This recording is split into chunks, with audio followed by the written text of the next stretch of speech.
naman sa'yo ang lahat. Yun nga ang mali mo. Binigay mo sa kanya ang lahat. Mga ropa, once you give power to a woman, they don't know how to handle it.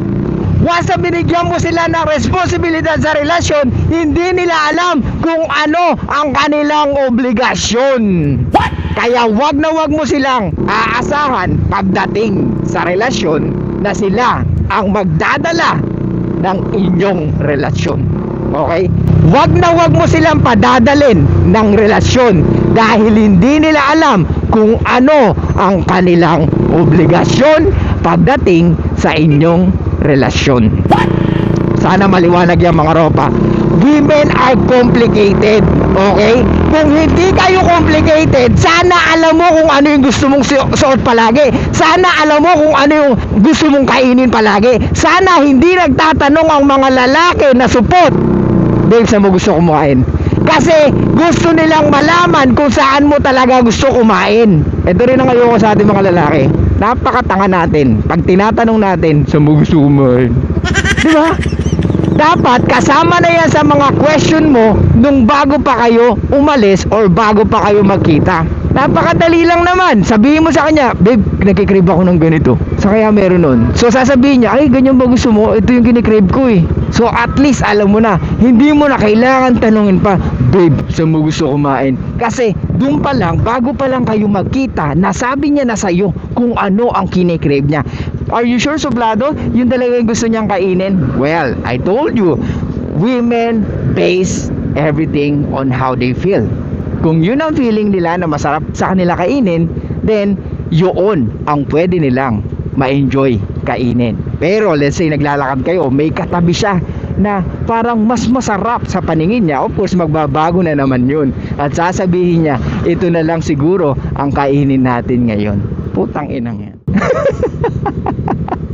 Kaya mga ropa, masakit sa ulo ang magka-girlfriend, lalo na kung dadagdagan mo pa. Kaya nga imposible lahat ng sinasabi ni Tony Gonzaga. Women are complicated.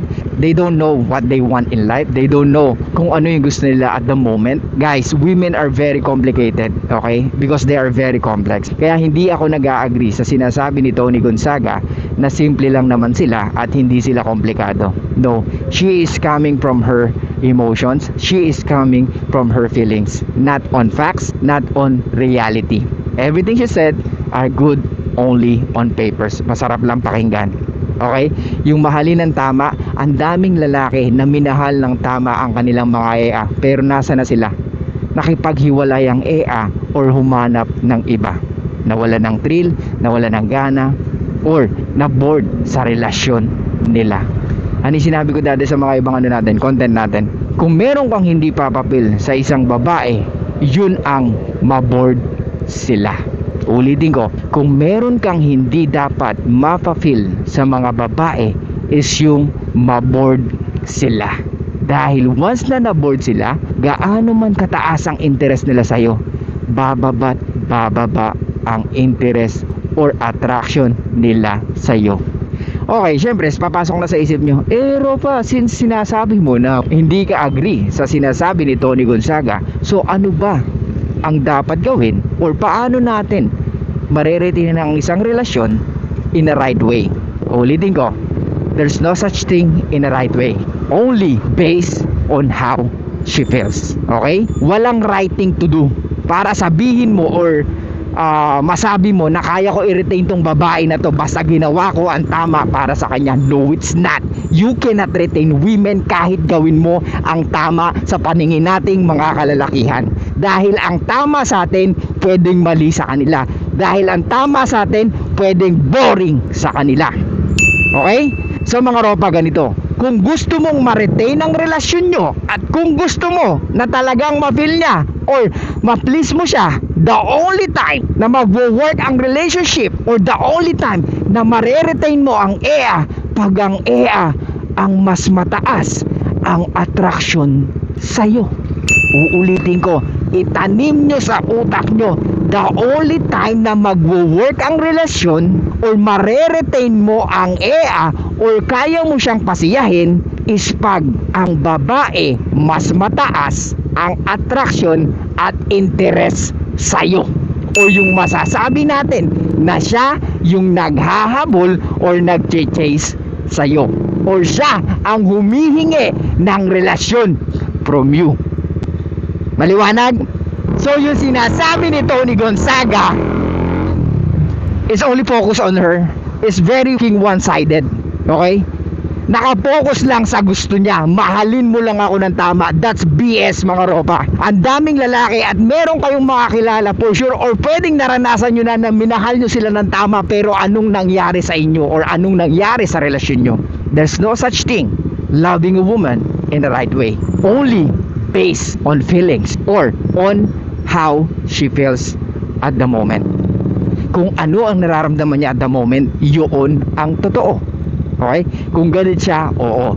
Pero bukas, pwedeng galit pa ba siya? Pwedeng hindi na.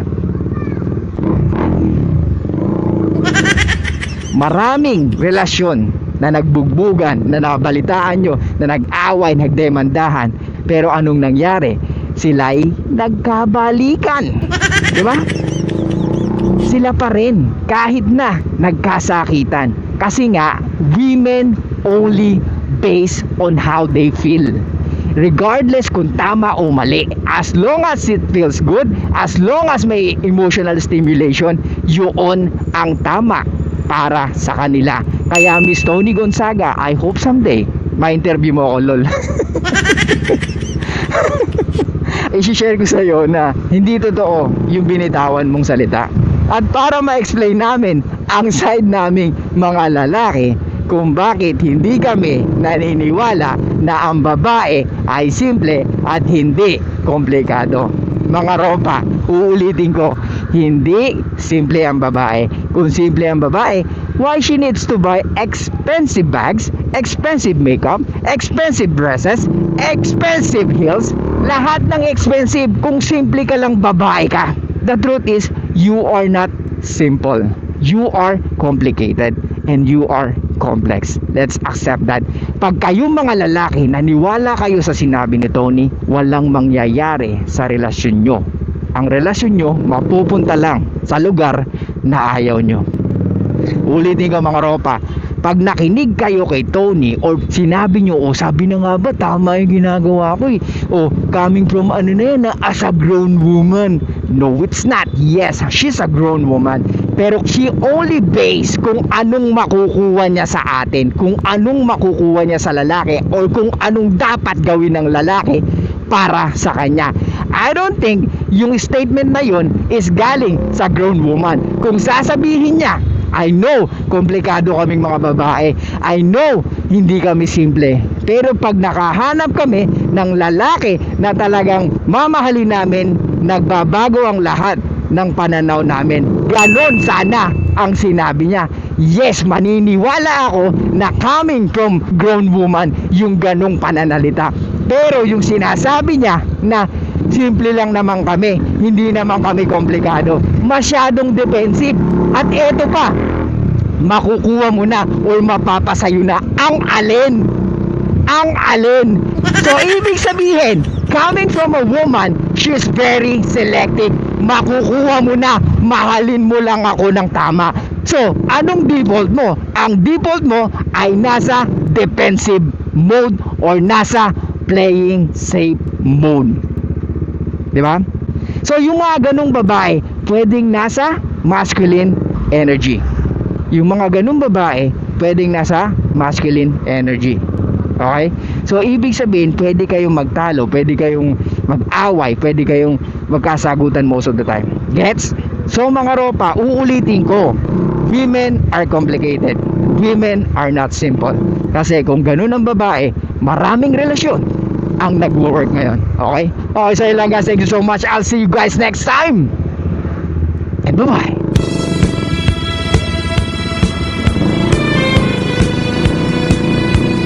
Show love and peace out.